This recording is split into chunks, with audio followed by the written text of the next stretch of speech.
live. We're already having too much fun here. Welcome everyone else to the Renegade Society radio show. I am Sarah Erickson, and I am so pleased to be joined by Daniel Solis this week. Yay! Welcome, Daniel. How are you doing? Howdy, howdy. Glad to be here. Yeah, so we invited you here for a very specific reason, actually. So we have this awesome little game, Baseball Lunchtime, coming out next Wednesday. And you happen to be the name written on the front of this box right here. So do you want to tell us a little bit about that? Sure. Space Battle Lunchtime is a card game where you are competing on an intergalactic cooking competition show, working with ingredients from alien planets that you have no familiarity with at all, but you can taste them. So you're working on your recipes by taste alone and trying your best to win this space competition. It's a fun little game. I quite enjoy it, and I'm glad that it's with Renegade.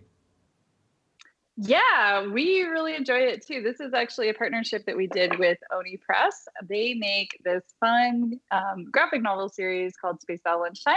And in this graphic novel, one of the Earthlings, this competitor Peony, she got lucky enough to get onto the show. And so she has to battle with all of these intergalactic aliens and chefs and try and be the best chef in the universe. So in the game, you, like you said, you are trying to take these crazy ingredients to make fantastic recipes that are all weird and wacky. And before I forget, we're actually giving away a copy of this game. But if you want to win, you're going to have to fill out a link that Desiree is going to post in the channel there. And you'll have to give them a secret code word. But we'll give you the code word a little bit later in the show. So watch out for that. But we're really excited. We're giving away 3 copies of this. And you can find it at your friendly local game stores starting Wednesday. But yeah, so that's a little bit about the game, but you do lots of things. So you're obviously a game designer. You worked on this game. You also did Junk Orbit with us, which is super, super fun game. Actually, I have copies of that right here as well. You have it. Yay. Of course. I love this game. It is one of the most interesting pick up and deliver games that I've ever played. Really, really enjoyed this one. So yeah, go check that one out too. But that's another one of your games. So in addition to game designing, what else do you do in this industry? My day job is doing graphic design and art direction for board games. So if you've seen any art that you like, the artist did that, but then someone hired the artist and told the artist what to draw or what to paint or something like that, and that's what an art director kind of does. It's a dream job, really, because I get to just make a wish, and an artist who is very, very skilled gets to bring that to life. I'm kind of lucky every single day I get to do it. That's amazing. Yeah.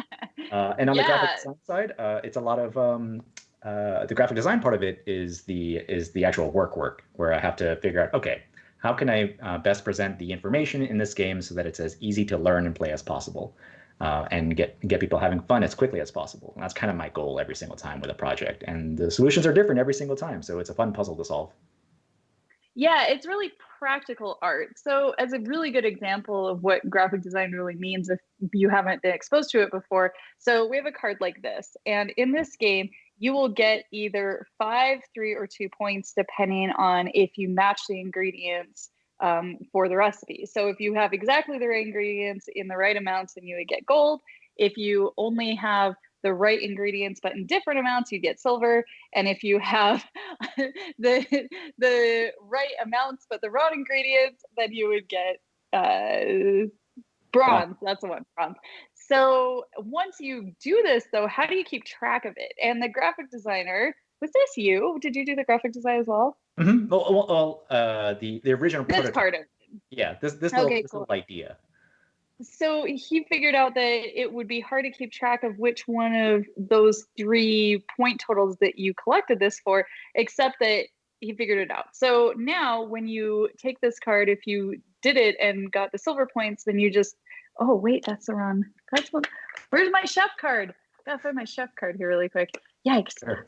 So you would take your chef card and you just tuck this this card underneath it, so you can only see the number of points you got. But then later on in the game, you might have an opportunity to upgrade this to a better dish, and so you can actually even just switch it like that. And now you know you got that many points instead. Brilliant, brilliant graphic design happening right here because it helps you keep track. It looks cool on the card, and it's very functional. So this is a good example of functional artwork. I really appreciate that in this game. So nice. Honestly, this game was a pleasure just because I could get to work with the original artwork from the comic. It's such a great story, and I kind of fell in love with the first 2 volumes of the comic. So getting a chance to like see new food art for in that world is just amazing, and it was just a treat to see it every single time. Yep. There's so many silly things in this game. It just makes me laugh every time I look at it. Like reconstituted land goal. What in the world is this thing? It's just amazing. So yeah, coming up with the names was fun. So did you get to do the names as well? Those weren't in the comic book, right? No. Well, I think 1 or 2 were in the comic. A lot of them I used a random generator for, like a few random generators that I had to take the output and then remove any reference to real world food that would imply an actual flavor. So words that if you had sugary or sweet apple or something like that, sweet potato, I had to remove any reference to those flavors since those were actual game terms. It's like sweet, sour, spicy. All the flavors are actual game terms they have to work with. So in order to avoid confusion, I took the silliest names I could find and then made them sillier by making them as ambiguous as possible. That's where you get things like reconstituted solids and meat floss. I think there's some floss. So disturbing. But it doesn't imply a flavor, which was the important thing. You could tell it was food, but it didn't imply a flavor. So I could. So yes. Oh, actually, I don't even know what that says. Yeah, that's an original one. That was what I was so delighted by. Is that I guess Natalie came up with some of her own and included those in the cards as well. And that was just great because I was very excited. I felt so like. So honored and delighted to be able to work in her world. So I was just so happy that she was actually willing to make some new stuff for this too, which is great. Yeah, so this book is by Natalie Reese. I'm bad at names. So Natalie is the creator of this world and all of the fun, silly stuff that's in there. But yeah, that's kind of neat to get to play around in her world a little bit too, and be able to add to the silliness that she started with. That's very neat. Awesome. Well, I'm super excited about this game coming out because it's just so easy to teach people as well. Oh my gosh, your glass is completely star-filled. You were drinking stars. I don't know if that's even allowed. Amazing. We were chatting before we started the stream about how fun his background is. I really love that we're all using the internet so much now that we have silly things like space backgrounds. It was going to be the bridge of the Starship Enterprise, but I figured like a copyright thing would be. That's not good. This is more appropriate. It matches so nicely. Yeah.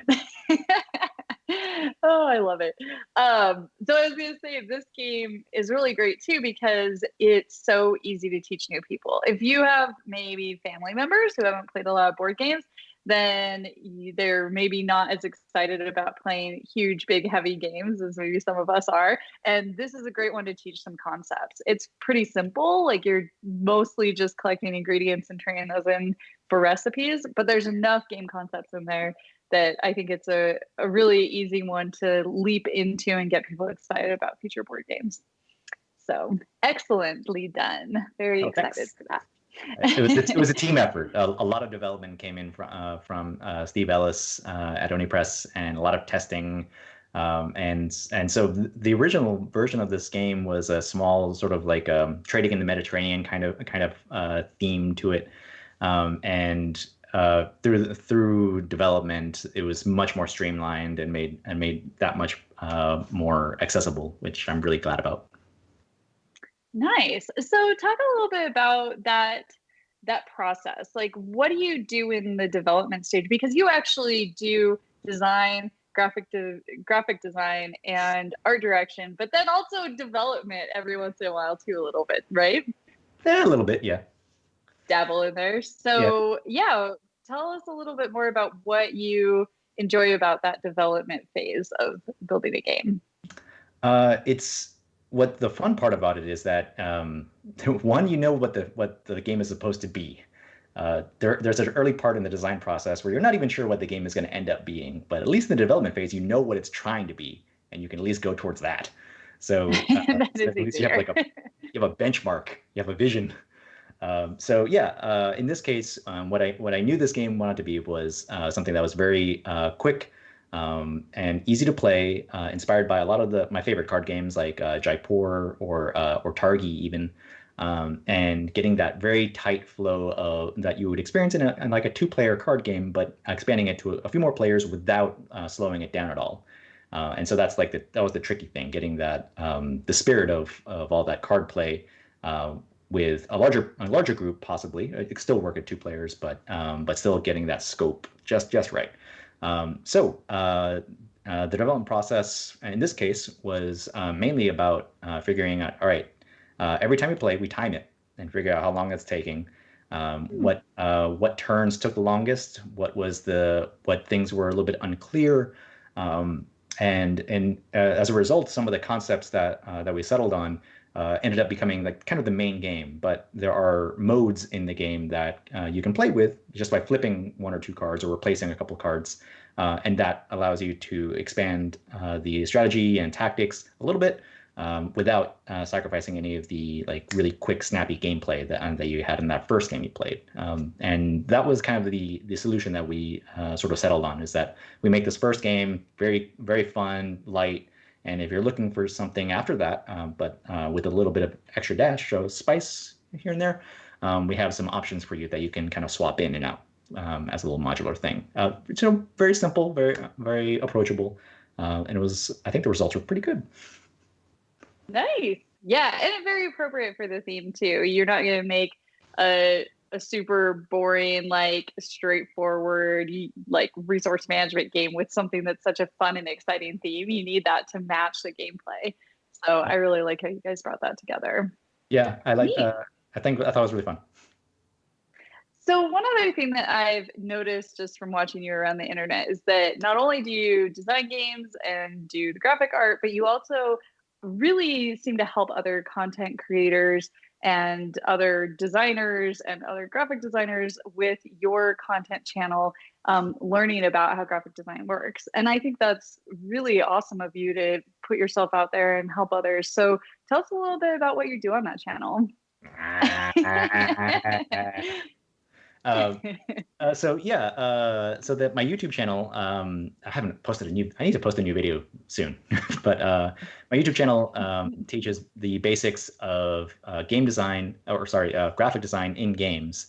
And as the series goes on, you start learning a little bit more about the more technical side of things, the tools that I use whenever I'm doing graphic design, and how I guess in particular, the thing that people talk to me about that they've found the most use for is the methods that I use to automate card design, so that I can lay out one card and plug in information from a spreadsheet and then have all of that information spin out into a complete card deck, so that I don't have to lay out every single card individually. So that process is a little bit of magic that's taken several years for me to learn. And I thought, well, if I was so eager to find this information and I had to cobble it together, maybe I can make it a little bit easier for other people to find. So that's kind of where that all began. Is just that I figured, okay, someone wants to know how this works, and as I figured out how to do it, but I had to look in 5 or 6 different places. Let me find a way to put it in one place at least. Yeah. I'm really surprised that information isn't just out there, because this industry really was built on card games. Most of the people in this industry were either working for Wizards of the Coast or Decipher or Cryptozoic or Upper Deck. All of those are trading card companies that do that every single day. And so I'm really surprised that it wasn't just an obvious, like 3 clicks on the internet and you find a YouTube show that teaches you how to do it. But apparently now there is.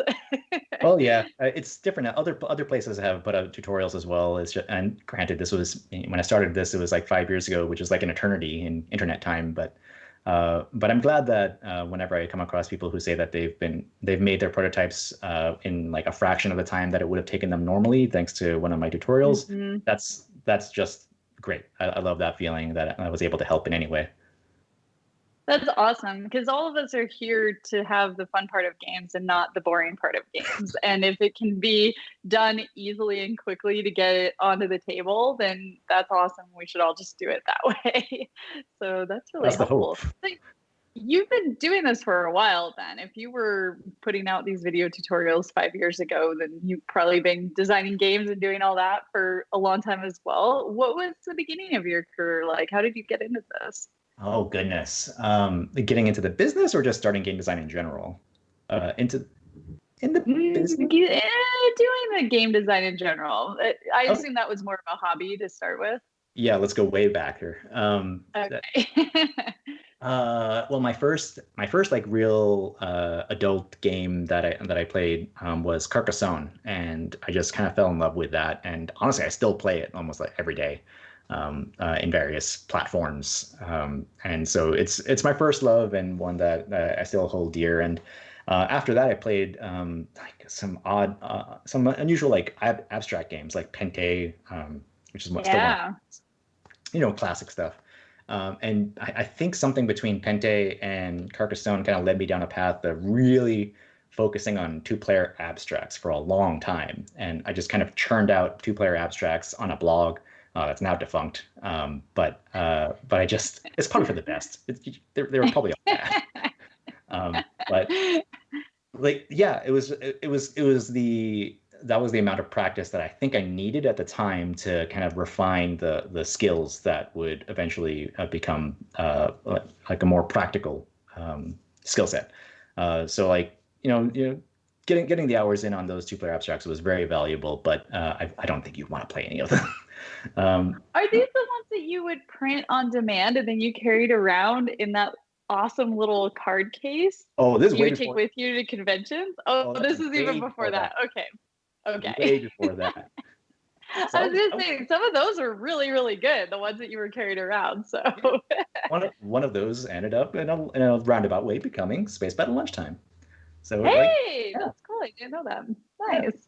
But yeah, so that was the beginning of it, and eventually I kind of fell in with a bunch of like with the role-playing game community. I did a couple like story games and role-playing games, but eventually I found that my interest was really in the more like tabletop strategy board game kind of sphere. So I'm very much one of those like mechanically oriented designers.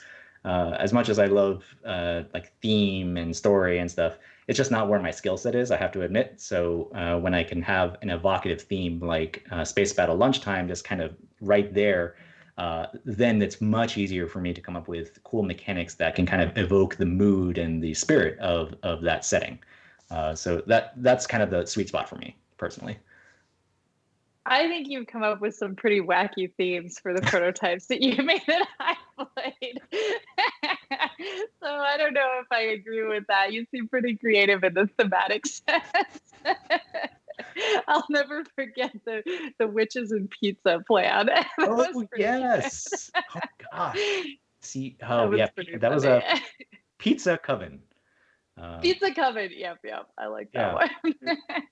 I'll have to play out that prototype eventually, just to get it out there. But yeah, I like coming. Okay, so I like coming up with themes. They're fun, but it's hard to come up with a game with a theme first for me. It's much easier to do the mechanics first, and then kind of like figure out what theme fits that. Most of the time, when I come up with a theme first, the game doesn't quite gel because it's hard for me to come up with a mechanical framework that suits a setting that I came up with. It's just, I don't know. Maybe I just need to do like weird. I'll write some fanfic and let that be somewhere else under a pseudonym and let that urge. Oh, no. I like it. So you were making these little two-player abstract games, and then where did you go after that?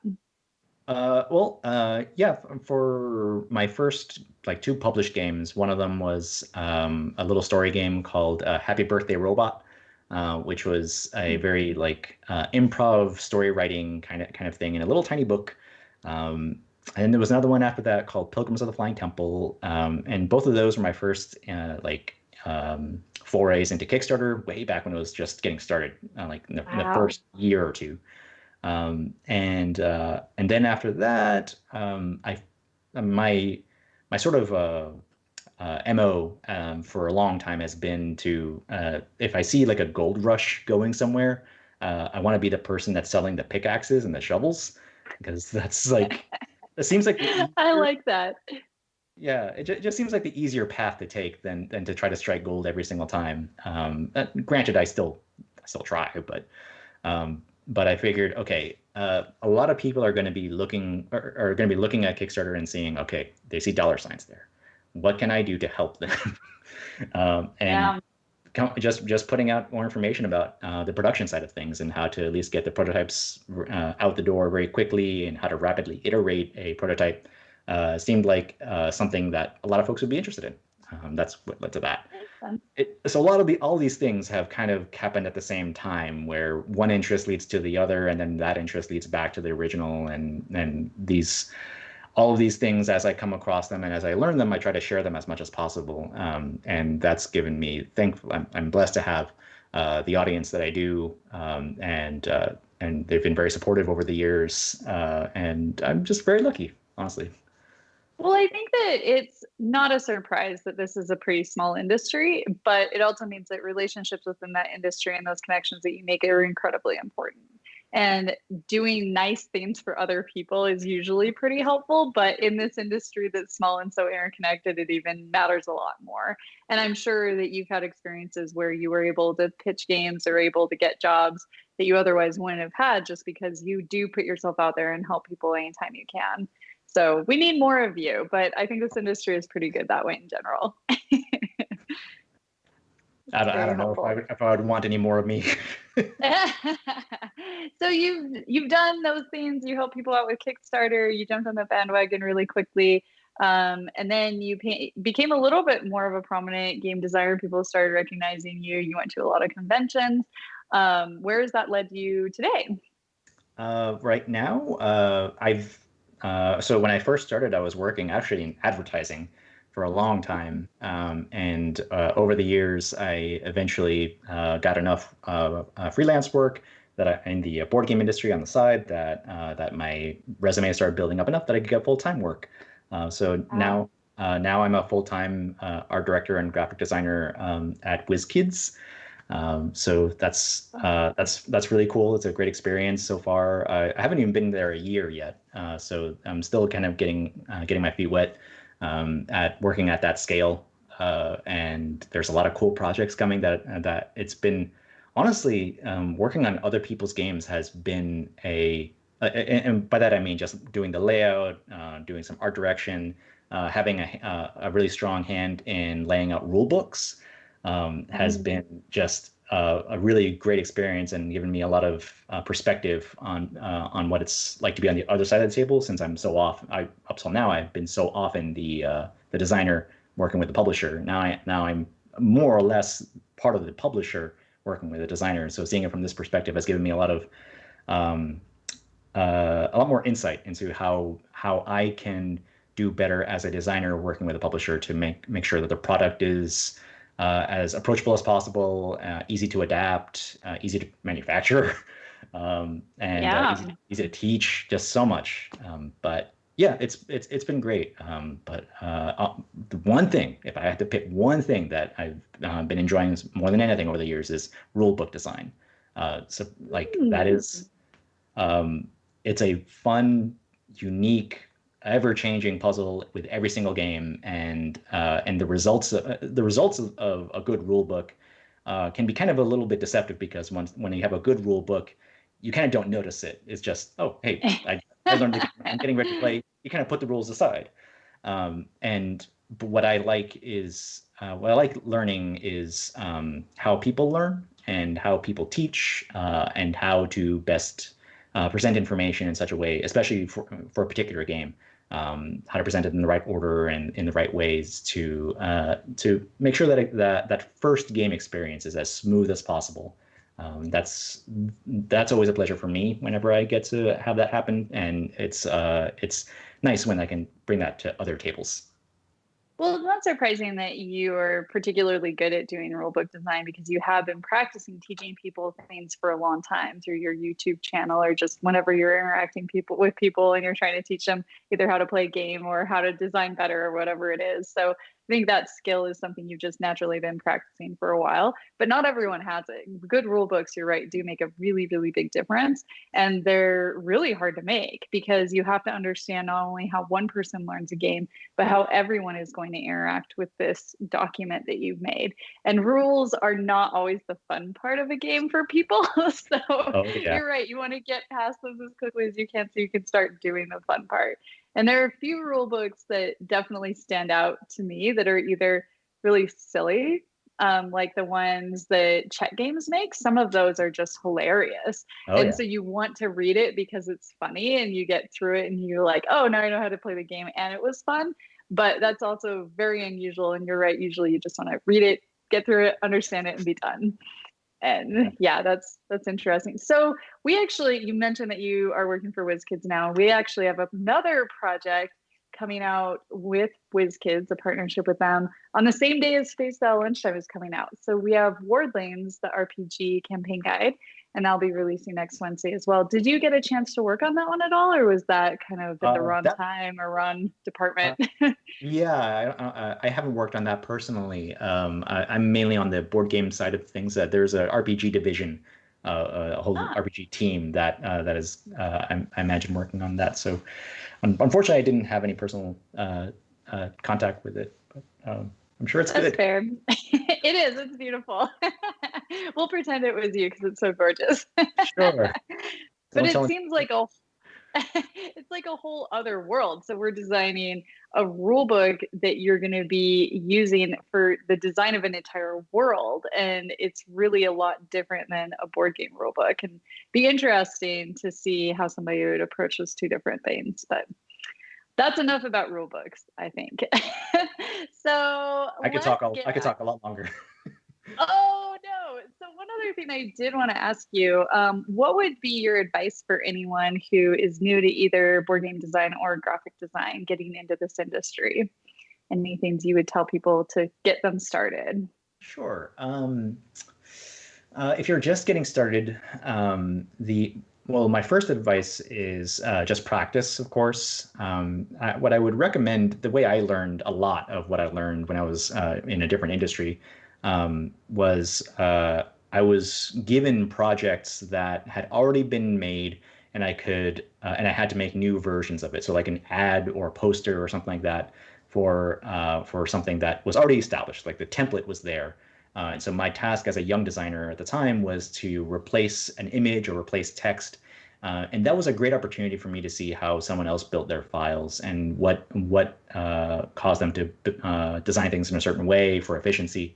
And I think a similar project that you could explore, and I've seen other people do on Board Game Geek, is like reskinning a small card game, for example. So say you have a card game you like, and you really love like Star Trek or Star Wars or whatever.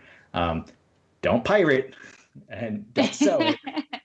But if you want practice, like you can. There's a lot of reference for the like the UI of the screens in Star Trek: The Next Generation. A lot of those curvy lines and those color blocks and things like that. So it would be great practice to say translate a small card game that you like to use those graphics. How would you do that? And how do you adapt one thing into another and iterate that over the course of several card decks? How would you make a sci-fi looking version of a standard playing card deck? Really simple tasks that are fun to work on are a great way to get your practice in. Note that I'm not talking about any particular programs. I'm not talking about Adobe Suite. I'm not talking about InDesign or anything like that, because you don't need those tools to do graphic design. It's just very common that you do, but the basic fundamental skills of graphic design are things that are independent of any technology. They're understanding the essence of typography, knowing how big text needs to be or how small it can be, how much information you can fit into a certain area before it becomes hard to read over the course of a long line, for example. A lot of like really rudimentary stuff that's been around for hundreds of years, but it's those are the baselines that you have to learn and practice if you're going to get into graphic design and information design, getting UI set up. Anyway, I can ramble about this. No, it's really fascinating because we take a lot of this stuff for granted. Like I look at this card and it's beautiful and all the information is there and it makes sense. But there was a lot of work that went into making this font a readable font, making this text not be too long or too short. All of that's really pretty important. Yeah. And I really like your idea of practicing it with something that would be fun and exciting for you to have at the end, even if you can't sell it. Because I think you get more into it if you're happy with the results and you're excited along the way. I have, just being from an art director side of things, whenever I'm looking for an artist to hire, one of the first things I look for is actually fan art. Just because I know that if I'm working on a sci-fi game, for example, I'll look up, oh, hey, who's done some Star Wars fan art? Oh, that looks pretty cool. So you can draw aliens, or you can draw spaceships, or you can draw robots. It's very easy shorthand, and it makes it very easy to find the right artist for the right job. That's on the art side of things, of course. For sure. So as we get into a little bit more of a digital age here, are there any suggestions you would have for game designers for things like pitching their game in a digital format? Because you do need some good graphic design for that to be able to input, and you don't have as much leeway to just print off a card and then scribble on it the stuff that you want and then present it to a publisher just right out on the table. So what could you offer as advice for designers who are trying to pitch digitally? What I would recommend is making your prototype as high contrast and simple as possible. If you need art to kind of evoke what the game will end up being, for the publisher to kind of see the vision a little bit, then go ahead and use art as you need it, but don't spend a lot of time refining and finessing every single tiny little component if it's still something that will change after the next playtest or the next 2 or 3 playtests. Don't spend too much time on that, because you're gonna get like, if you're like me, you'll get lost in the weeds laying out one card or one component and losing sight of the entire game. So that's my recommendation is like, design the game, don't design the components, if that makes sense. Keep in mind the entire the entirety of the games, and as a result, don't expend a lot of energy trying to get a really, really nice looking individual card, because it may change. And as part of the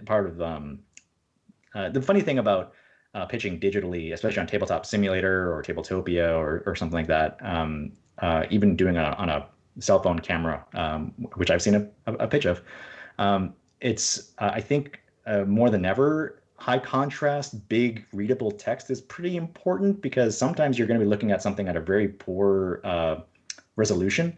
So it's surprisingly important still, perhaps more so than in print, than on paper. And all the more reason that if you're just laying out your cards in black Helvetica on a white rectangle, that's totally fine. Like a good publisher will be able to see what the game could be. Will be able to see the game's potential, even if the components are still pretty rudimentary. At least that's my experience. Publishers have good imaginations. They can see what a game could be.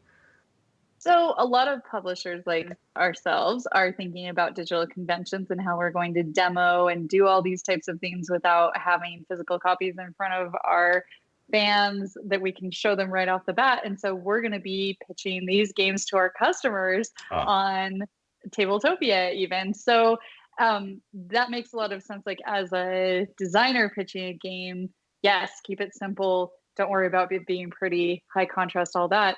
But are you expecting to see a shift in the way that graphic designers lay out games with keeping in mind digital demoing, or maybe more in general digital play after the game is published? Possibly. It depends. It depends. But the funny thing is, one thing you can do digitally that you can't do in person is zoom in on one card and Hmm. not interfere with someone else's view of that card, which is like the fun thing. I'm just imagining if someone had taken a card off the table and put it right in front of their face the way that you can on screen, Yeah. functions, um, without having to bother anybody else's view of the game. That's actually a rather nice thing. Like just like that. Yep, Uh, that's a really good point. I like that. Yeah, it's funny. You have a lot more leeway to about the information density on components when you're working if you're working digitally. But it's tricky because I think you're kind of working within the constraints of both worlds a little bit. You can't Mhm. assume that everyone playing the game is going to play it digitally and therefore like pack all the text onto one tiny little card and 6-point font or whatever. You do have to make accommodations for the physical world a little bit, even if you're not playing in it. At least that's my belief. And I think if you can work within the standards of the physical world, then that will still result in components and products that are easy to work with digitally as well. Whereas if you had focused exclusively on components that work digitally, I don't know that they would function as well in the physical world. Ah, so all you graphic designers suddenly have double work, is what I'm hearing. That's unfortunate. Yeah. Um, well, we're going to take a very, very short interlude to tell everyone the link to go fill out the form to get potentially one of the 3 free copies of Space Battle Lunchtime that we're giving away. And the secret word that you will need to fill out the form is moon pudding. Don't forget moon pudding. That was one of my favorite dishes from this game. So, and hopefully you can all spell it. Originally, we were going to do something with a souffle, but I can't figure out how to spell souffle. So, figured we would ditch that plan. Moon pudding. Don't misspell it.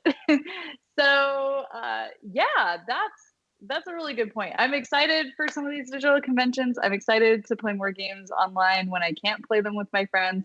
I'm very, very excited to get to play games with my friends at a table again someday. But until then, I'm really happy that we have all these digital solutions. Like being able to talk to you today. This is amazing. Yay! Since I won't see you at a convention this year. So that's really helpful. But speaking of fun stuff that we have been doing, is there anything else that you've been really enjoying in the last couple months that you would like to share with us? Any other fun activities, even if it's not board game related? The past couple months specifically. Whatever. Yeah. This is fun Well, stuff in general.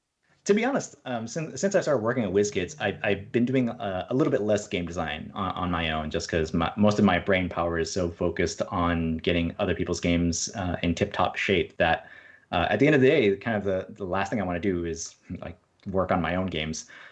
So I've been much like, but I still have an itch. I still have kind of a cerebral, puzzly itch, and so I've been really into like trivia, trivia shows, puzzle shows, and the intersection of the two is this one BBC show called Only Connect.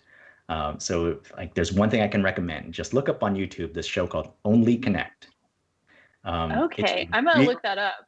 it's real fun. It's a BBC quiz show hosted by Victoria Coren Mitchell, and it's ostensibly a trivia show. But the way the whole show is structured is that, say, for example, in the first round, you're presented with a series of 4 clues that begin as vague as possible and then gradually get more and more specific. And then what you have to do is figure out what is the connection between these apparently random clues. Sometimes they are words, sometimes they are images, sometimes they're sounds. It's a fun, wild show. And when you finally click and do a lot of that lateral thinking that makes these puzzles actually work, it's a delight. I just absolutely love it. And it's a tournament format, which I also really enjoy. So as the series progresses, every season, the teams progress, the challenges get much harder and a little bit more British too. So I'm a little bit lost with the British trivia. I got I Uh-oh. Yeah, I don't know the Harder. royals, but Yeah. more often than not, it's just fun. There's one round where it's like a wall. There's a wall of a 4x4 grid of just random clues, and your task is to group them into four groups of four. And there's a lot of red herrings in between them. So like one clue could apply to multiple groups, and you have to figure out what is the actual position of that thing. And it's been That's fun. So amazing. yeah, I Almost love. like code names, but all at once. Like Yes, 4 versions of code names. I gotta tell you, it's a delight. I think there's, gosh, 15 seasons of it, and like you can go back and watch them all. They're not time sensitive really, so they're kind of, Wow. it's real good. Anyway, yeah, I can I gush about. love British TV. That sounds fantastic. Okay, tell us the name one more time. The name of the show is Only Connect. Only Connect. Okay, I'll try and remember it. That's a hard one to remember because those words are just random. Sort of. It's a reference to a poem, as I understand it. I don't know it. Okay. I love it. No, that sounds like fun. Oh, and it's Okay. actually, now that I think of it, I actually have, just to kind of show how into it I am. I actually have the quiz book that they put out.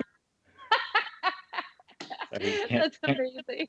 oh my God, we Well, can't we even can see with his the, face, but yeah, yeah, there we go. We can see it now. Nice. yeah.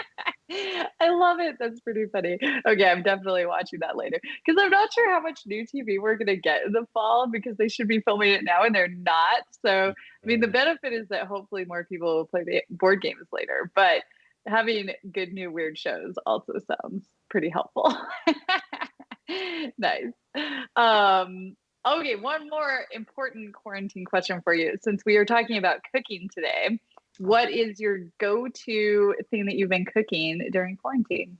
Oh gosh. Well, it's been a while since I've cooked anything. My wife is the cook in between the two of us. But let's see. I think I make a pretty good grilled cheese. Yeah, I can get down with that. I definitely have cooked some grilled cheese in the last few months. Yeah.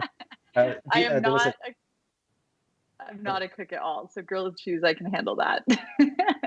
there was just there was an episode of Bon Appetit that they just put out that was all grilled cheese themed, and it's just all their different types of grilled cheese. And I got some ideas. That's some oh man. Nice. Yeah, the bread's important in the grilled cheese, it seems. Also, Mm. a lot of debate about diagonal versus horizontal cuts. I'm not personally, I'm a horizontal cutter, but that's mainly just because I don't know. I'm lazy. I just put it in my mouth and start eating. I don't cut it at all. Same, yeah. Okay, ultimately, yes. This is me. If I'm gonna get it, like if I was to go to a restaurant and get a grilled cheese sandwich, I would actually request that they not cut it because I don't want it all spill out. You lose the structural integrity, people. That's such a graphic designer answer. Okay, I love it. guilty. Oh no. So I love tomato jam, which is very, very hard to find. But I started growing some tomatoes, which have all been frostbitten and probably are not going to make it this year. But I'm hoping in the fall I can make some tomatoes and then turn them into tomato jam that I can put on my grilled cheese sandwiches. I'm very excited about that. But we'll see Yeah, how it goes. I, But I that's like about the level of my cooking. I like a little bit of pepper jam in a grilled cheese. Like Oh, it's a little sweet, a little spicy. And yeah. Anyway. nice. All right. Top tip of the day, grilled cheese sandwiches. I like it. Any other non-board game related activities you've been doing to stay healthy? Just things that keep you going every day? Yeah, behind this planet behind me, there's a whole like workout gym situation and that we've squeezed into the office. So I haven't Nice. been. I used to be a pretty avid marathoner. I've Mm-hmm. done two marathons, like several half marathons. But it's been a while since I've actually done a long run. So I've tried to keep healthy a little bit by doing other things as much as I can, as much as anyone can at this stage. And so, yeah, that's what I got behind me here. And that's why I have the green screen up because no one wants to see all that behind you. It's just. So my husband's an ultra marathon runner, and it's been really interesting seeing how that industry has been interacting with cancellations and how they're dealing with all of this situation as well, because that's another whole industry where people get together and do a thing, and they can't do that anymore. Yeah, And I those really, are just not good. yeah, it's just too many people. And you're talking about anywhere from like 60 people to thousands of people at these events. And so they just are all canceling them right now. And how they're dealing with things like refunds, how they're dealing with tournaments, because there are a lot of these races where you collect points over several years doing different races that qualify you for other races, because they don't want people taking up a slot if they really aren't going to be able to make it physically to the end of the race. And so it's been, I think, really helpful to look at how those different industries like that one are interacting with all of this and making choices to help us better inform our industry. And honestly, I think our industry is doing a pretty awesome job. Like, of course, it's sad that we're canceling all these events, but all of the virtual events that we see popping up are so exciting. Like, I did a stream for BGG Con just yesterday, and they're planning their bigger, more robust con for the end of June. We've got our Renegade Con virtual that's happening June 5th.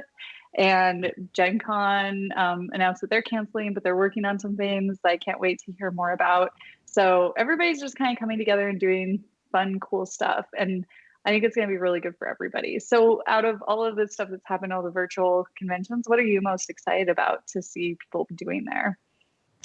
I'm personally excited about how much, honestly, there's a website called Board Game Arena that I play a lot of board games on, and I'm glad that there's been a lot more activity on there, because then I can get more players and play stuff. Yeah.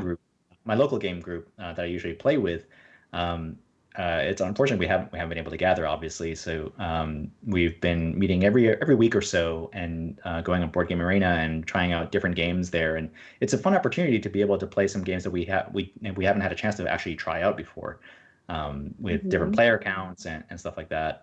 And knowing that we have to follow the rules on Board Game Arena is actually a bit of a relief.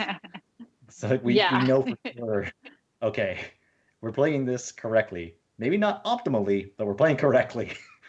Oh my gosh, yes, we talk about that all the time, because it is really easy to do things incorrectly. I actually got into this industry through Magic the Gathering, like almost every single person who's in this industry my age did. But I didn't play paper Magic. I played board or Magic online, and it was just out of beta. I found a copy of the DVD on the shelf at Target and bought it and put it in my computer and started playing. But when I actually played paper Magic with my friends for the very first time after that, I knew all the rules because I couldn't cheat while I was playing. And they had all these house rules and all these weird things that they had decided were okay to do. And I was like, what is wrong with you guys? I know how to play this game. What are you doing? And I learned all the steps, all the phases really well. And I think that's happening in board games too. So that's kind of fun. I do like the rules enforcement part of it. Of course, not all the systems do that, but I think Board Game Arena does a really good job with it. Sure, I like the mods on Tabletop Simulator that where they can do a little bit of processing or upkeep and things like that. I think that's honestly if I was to make any predictions or whatever, that would be sort of it. Is that I would see a lot more support for rules teaching and rules learning digitally that sort of supports the physical side of things. Yeah, I think that's a really good point, because it's nice to be able to learn something really quickly, and watching a video is great, but you don't actually make choices, so your brain doesn't connect with it in the same way that it does if you're moving something around on the screen or on a board.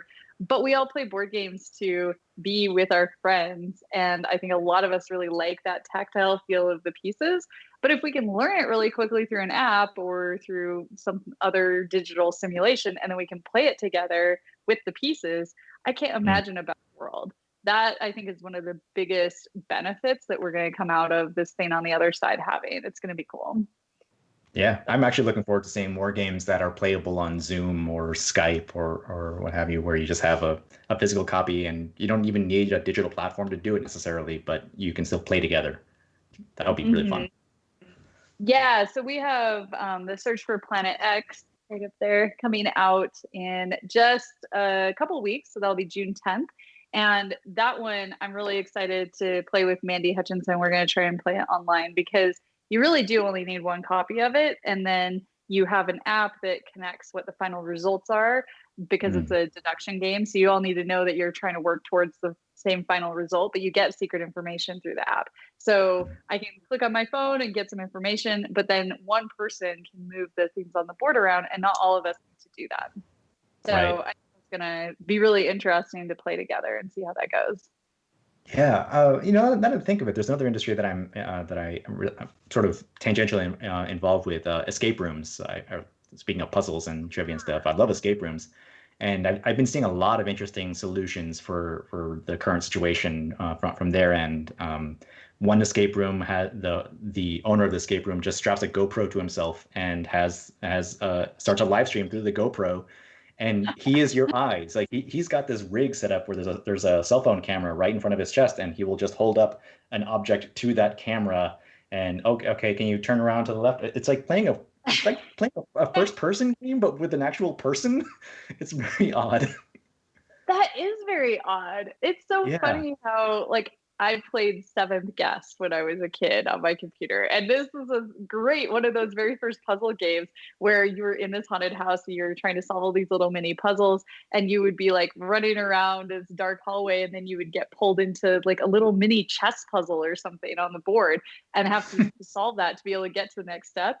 But now we're like taking the technology out of that and we're making a human walk around the house.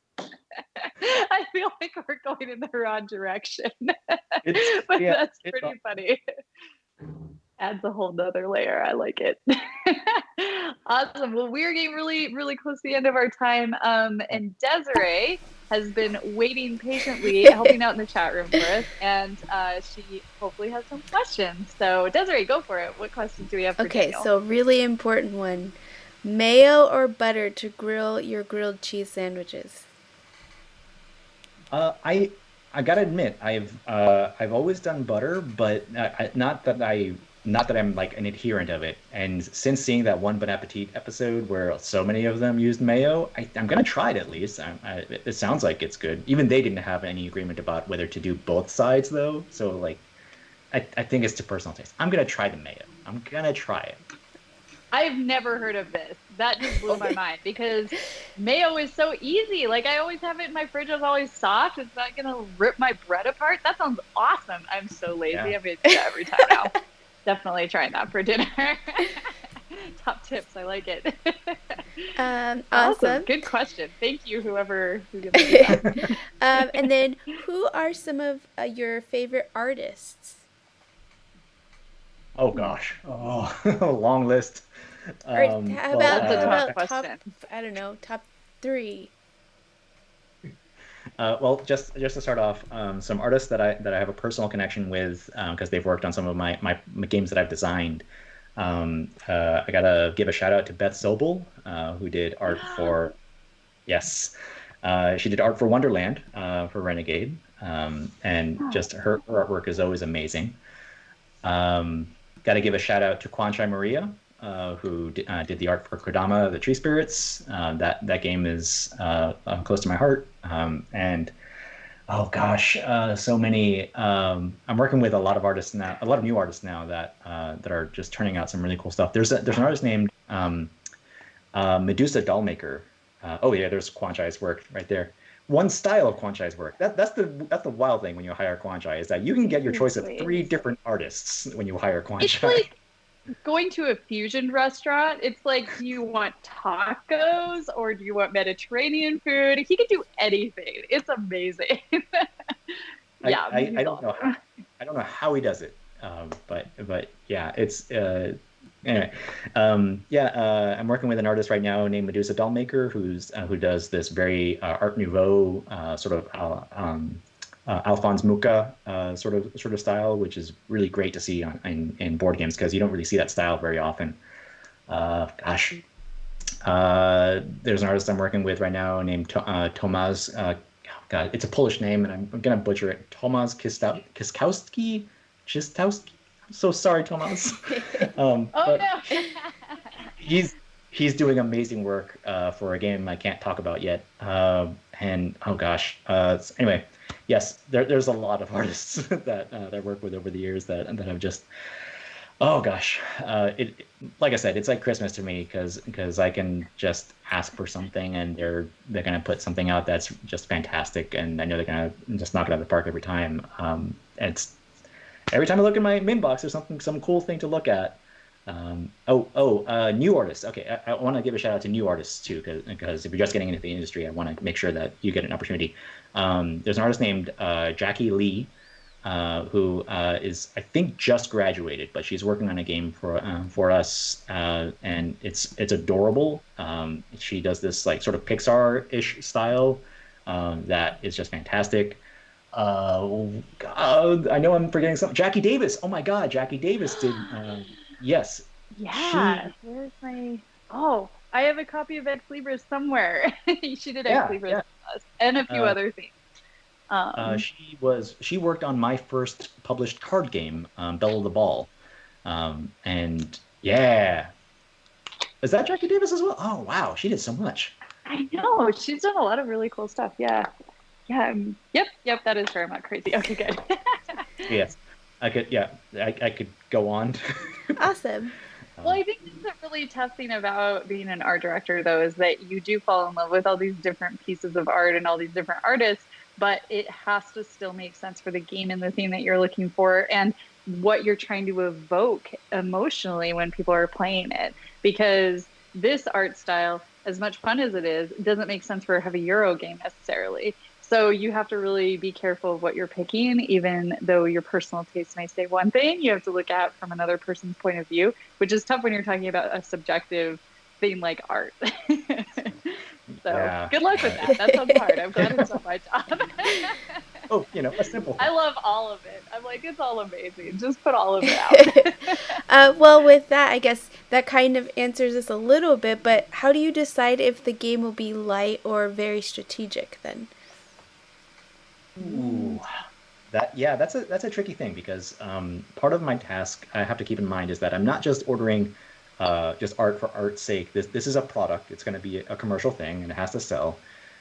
So I have to balance my desire to be as appealing as possible to as many people as possible, with the fact that I don't want to promise something that the box and the game cannot deliver. And so like if this is a game that is like really crunchy, like brutal, knock down, drag out, take that kind of game, I'm not going to put like I don't know, something very plain and abstract about it, or what have you. Like it has to evoke the action that the game play feels like, you know. And say for example, but I think a very good example. I have to use an example here. I think the art that is in Root is very a good example of this because Kyle Farron's art is very distinct. Has a very fun like storybook vibe to it. It looks very different than what you would expect a war game to look like, but it doesn't look like 100% like for children, kids, like cutesy. He strikes the right balance where you can tell this is an unusual type of war game, but it is nonetheless still a war game where you're going to be competing and there's going to be some subterfuge and things like that. Cute without being kitty is a very fine line to walk. Yeah, it's tricky. It's tricky. So to answer your question, I digress. Sorry. How I decide? A lot of it's gut. I gotta admit. That's where the subjective part of it comes in. If I think that a heavy game is something that could fit another theme that would help teach the rules a little bit better because the metaphor is stronger, then that will sway me one direction or another. A lot of it's just how I see the gameplay, how I see the rules, and if there is a strong metaphor that will help internalize a lot of what your goal is and how you would play and what the general feel is, that's kind of my compass on which direction I go with the art style. Yeah. Awesome. I don't know if that answers the question. Yeah. So, and we're at the top of the hour, but just one more question. for your art, you kind of answered a little bit as far as working digitally, but for your art, do you prefer physical media or do you prefer it done digitally mostly?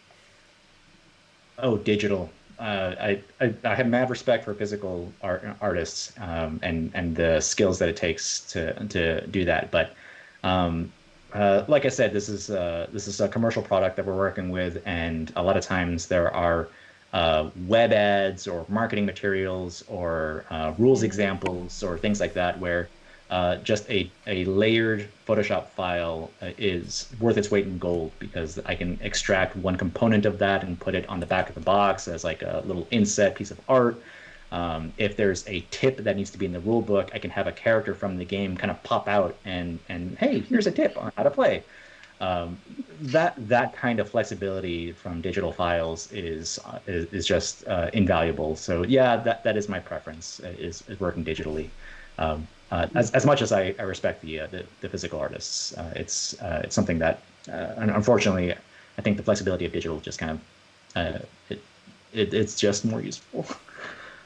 It is. Yeah, I would have to agree with that. As someone who comes from the marketing and sales side, oh, thank goodness for layered files. We need those all the time. It's so helpful. All the time. Awesome. Well, if that was our last question, is that true, I Desiree? mean, we have a few more, but I didn't know. I know we usually try to get these within an hour. We have a few smaller questions. Do a lightning round. Well, Come for on. anyone who wants to jump off right now, I just wanted to remind you that moon pudding is the secret word for the giveaway this week, and we are giving away 3 copies of Space Battle Lunchtime. Desiree can put that link in there one more time. And yeah, anybody who wants to stick around, I would love some more questions. Let's go for it. All right, so I guess if you want to do sort of a lightning round, we can. Sure. Yeah. All right. I can answer. Nice. I can answer quickly. I promise. I'll All answer right. quickly. So, favorite board game designer? Oh,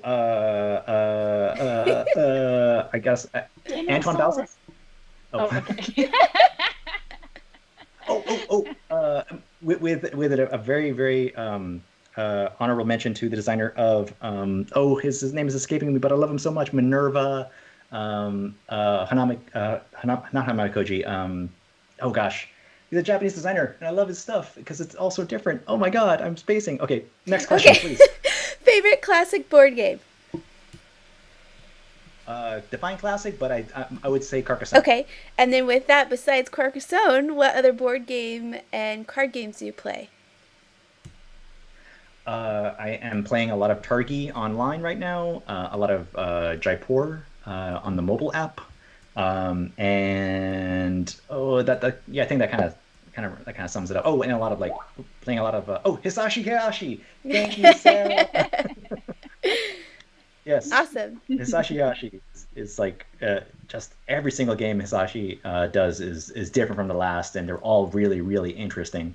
But okay, so yes, and card games. I'm playing a lot of Six Nimmt with my game group just because it takes a large player count, and we can play online. Playing a lot of Seven Wonders too, and okay, I'm just gonna... Okay, and then let's see. Rule books. What's the hardest thing about doing a layout so it's easy to understand and player friendly? Ooh, okay.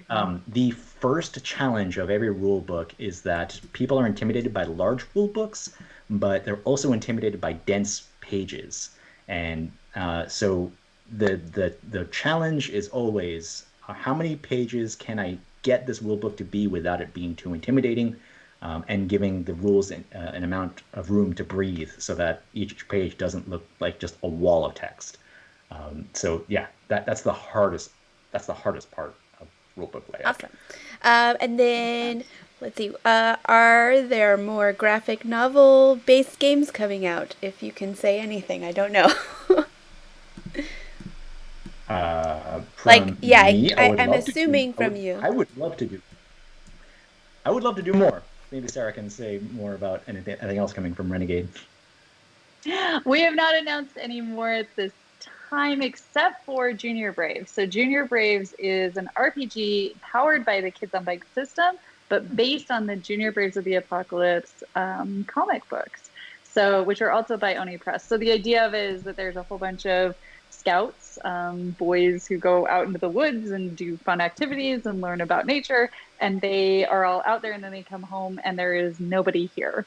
And so they have to learn how to survive and work together and use the Kids on Bikes system to do fun things and investigate and figure out what to do now. So there you go, Junior Braves of the Apocalypse, coming out July 27th, I think. No, I'm sorry, June, late June. Awesome. Bad with dates today.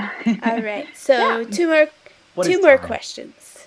I know, time is hard. All right, so Daniel, what would you like to do as your magnum opus?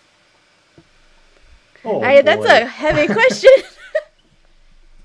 There are a lot of games that I've tried over the years I've tried and never quite nailed. One of them, but the one I keep on coming back to just because it's a fun title, and I come up with the title first and then the game follows, but it never works that way. I just really want to make Dung and Dragons. There's something there where you're ranching dragons and doing something. There's something there. I love this idea. Okay, we'll work on that. Awesome. All right, and then the final one, if you could only play one game the rest of your life, what would you play? That's a hard one, boy. too. Yeah, it is. Okay, all right. I have very specific conditions. I've mentioned it before, but Carcassonne, but only if I get the first two expansions, Inns and Cathedrals and Traders and Builders. That is the primo, good stuff of Carcassonne for me. And I've played it for 15 years at this point. So yeah, I think I could do another 15 easily. It's a pretty good track record for a game. I don't think there's any game I've played that consistently for that long. That's pretty good. Happy to play anytime if you want. Hey! Awesome. Nice. We did have one question that came in for Sarah really quickly. Have you ever taken a stab at designing your own game, Sarah? Yes, I have files on my desktop right now, and it was terrible. No one would ever want to play this game. But every once in a while, I start thinking about it, and yeah, it would be fun sometime, but that is not my strong suit. I really, really enjoyed working with J.Alex Cavern to be the producer for Sentient. That was super fun. I learned a lot about games in general going through that process, and I still absolutely adore that game. But as far as game design, I don't think that's for me. There are a lot of zoo animals involved in my design that I have on my desktop, and that's the exciting part for me, but the game itself is no good. So maybe someday, but don't hold me to that. Sentient is really good. I love Sentient. That was yeah. Alex did an amazing job with that. I think I probably detracted from the product in the end of it, but that's okay. It was still fun to work on. I do love the way the cover turned out. That took a lot of work to get it to that point, and I'm really proud of that. So it's the most pink thing I have ever done in my whole life. But I like it. Good vibes. Nice. Yeah, so on that note, just a few little final things. Don't forget to sign up for the contest. We do have Space Battle Lunchtime coming out next Wednesday. Go support your local store, order on our website, support Daniel, support us. We all love you. It'll be wonderful. We also have Wordlings coming out on Wednesday, which is an RPG. It's just beautiful. Very, very cool. It's from a partnership with WizKids. Yay. Thank you to all your coworkers, Daniel, even though you didn't help with it, but that's okay. So Wordlings coming out on Wednesday as well. And we also have a whole bunch of Power Rangers releases. So if you're into Power Rangers, I know a lot of our Power Rangers fans are good supporters of the show as well. Go check those out. They will be available as well on Wednesday. So thank you all for watching. Thank you so much, Daniel, for being here. We really appreciate you taking some time. And Desiree, thank you for taking care of everyone in chat and giving us all those wonderful questions. We will see you all next week. We have another exciting person on our show that we can't wait to talk to. So you'll have to come and visit and chat with me and with him next week. All right. See you. Bye. Bye.